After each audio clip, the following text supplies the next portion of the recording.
Welcome back dito sa Kubo. Ang nakikita ko po ditong kaluluwa si Lula Imang. Tapos ang gabay ko si Tikyo. Tapos kaibigan ko Kapre. Tapos Duwinde. Tapos Diwata. Dito po sa amin sa probinsya ng Quezon, ang gabay ko po rito Tikbalang. Yung po yung nakikita nyo po sa Kaingin. Dun sa Kaingin namin, dun po nagpapakita ang Kapre, Duwinde, Diwata. Tapos yung kaibigan kong Tikbalang.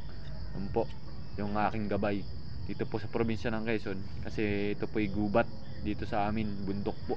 Nasa gitna po kami ng bundok, kaya po rito ay maraming mga elemento na hindi nakikita ng iba. Kung kayo nakikinig po kayo sa kwento ko sa vlog ko ngayong gabi dito sa Kubo, ito po ay talagang lagusan ng mga engkanto doon sa bundok Banahaw po. Kasi po doon po ang lagusan ng mga engkanto, doon po natira ang kaibigan kong Tikbalang si Tikyo, yung aking gabay. Kaya po sinasabi ko sa inyo, ito pong